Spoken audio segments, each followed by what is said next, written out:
Ini kan agamanya Siti Khadijah ini kan disembunyikan. Apa agamanya Siti Khadijah? Yang pasti dia bukan penyembah berhala. Yang pasti dia bukan Yahudi. Agamanya apa? Tetapi kalau kita lihat dari pernikahannya dengan Nabi Muhammad tidak pernah berpoligami. Ya.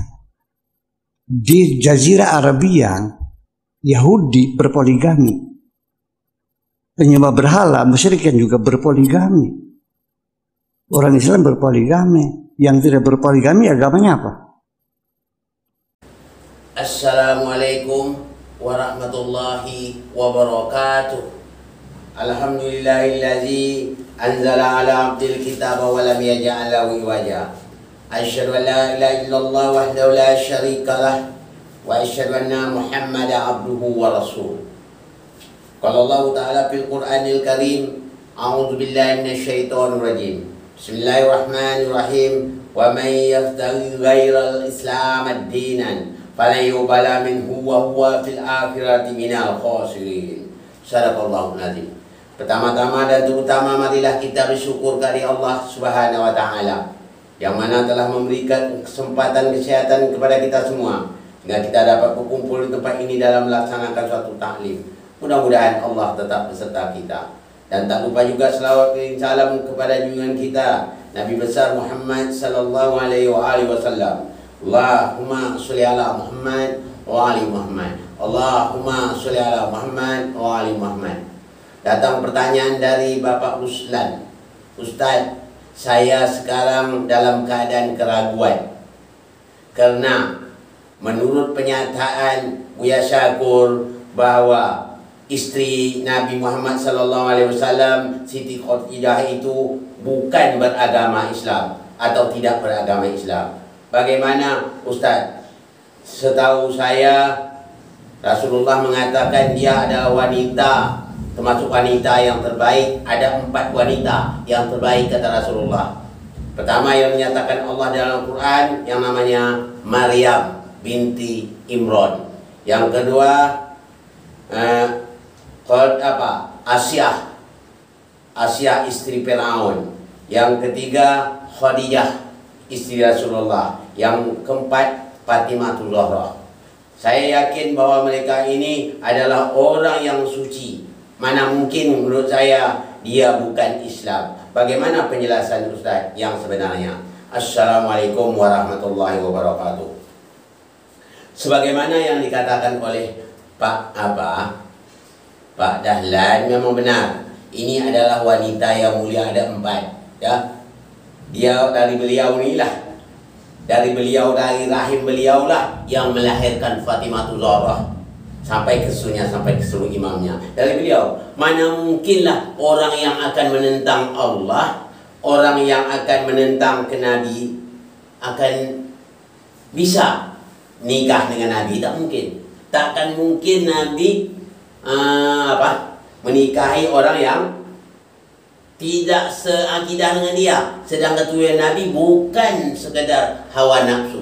Semuanya yang disampaikan Nabi itu adalah perintah Allah atau risalah Allah. Itu tujuan utama Nabi, bukan yang lain-lain. Jadi kalau mengatakan Khadijah itu tidak Islam, itu salah besar, ya.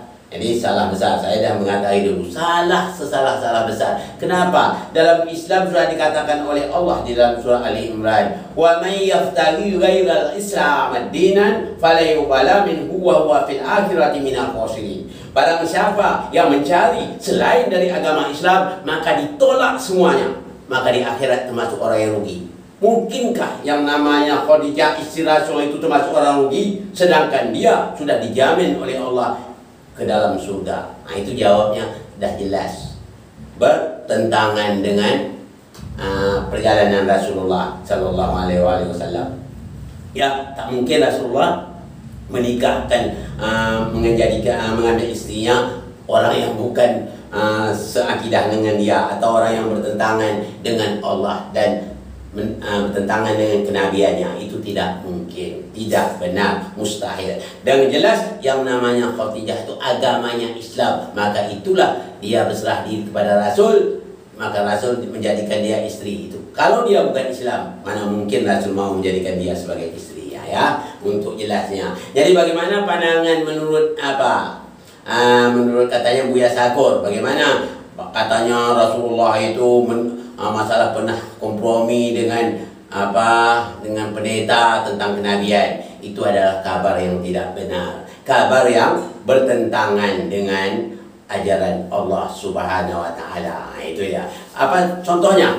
Memang Rasul yang pernah bersabda suatu hadis yang diriwayatkan oleh Ayyub bin Rashid dari Abu Abdullah Ja'far bin Muhammad As-Siddiq, ya, lalu beliau berkata, "Malam yuqfa minal hadisil Quran fahuwa zakro."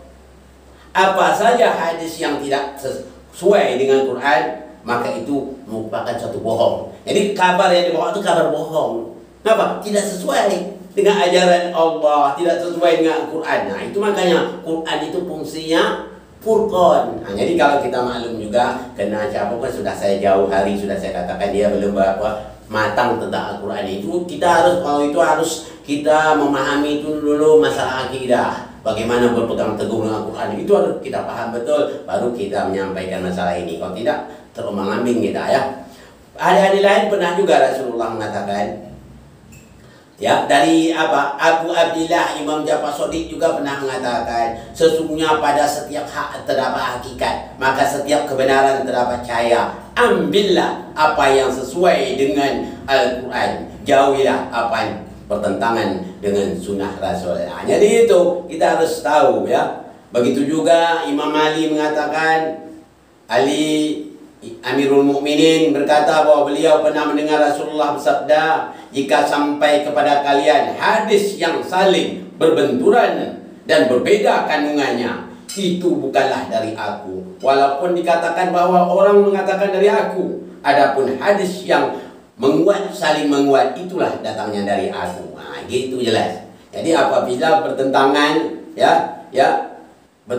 bukanlah dari Rasul. Dan hadis lain juga diterangkan oleh Amirul Mukminin Imam Ali pernah juga mengatakan, dia berkata kepada sahabatnya yang bernama Muhammad bin Muslim, wahai Muhammad bin Muslim, ambillah hadis yang datang padamu dari yang baik, dari orang yang baik ataupun dari orang yang fasik. Yang penting hadis itu sesuai dengan Quran. Tinggalkanlah hadis yang datang daripada orang baik atau orang fasik, tetapi hadis itu tidak sesuai dengan Quran. Demikianlah sunnah Rasul telah dipenisikan menurut ajaran Ahlul Bait. Nah, jadi gitu caranya. Apa saja yang bertentangan Quran bukan dari aku, kata Rasul. Jadi ada kabar berita, itu kabar fasik. Adalah katanya datanglah Khadijah pada pendeta, katanya, oh ini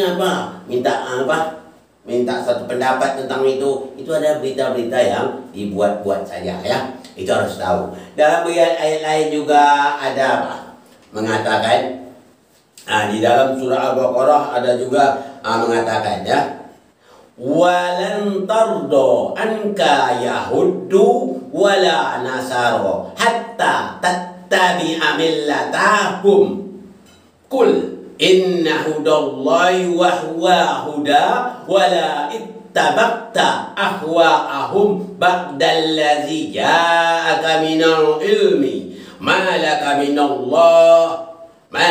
minallahi min waliyyin wala nasir. Apa kata Allah?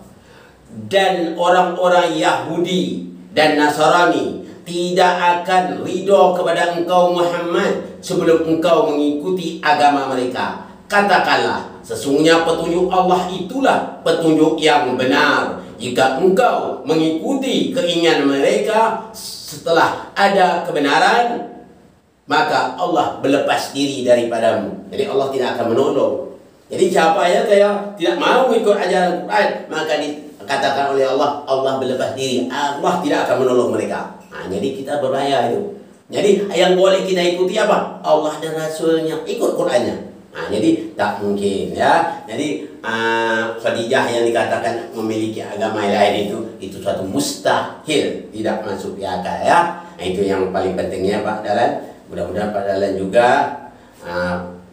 mengerti ya kira apa yang saya sampaikan ini. Mudah-mudahan insyaallah kita nanti akan dibangkitkan Allah bersama Nabi dan Ahlul Bait. Ini saja yang dapat saya sampaikan pada kesempatan ini. Mohon maaf dari segala kekurangan. Wabillahi taufiq wal hidayah. Assalamualaikum warahmatullahi wabarakatuh.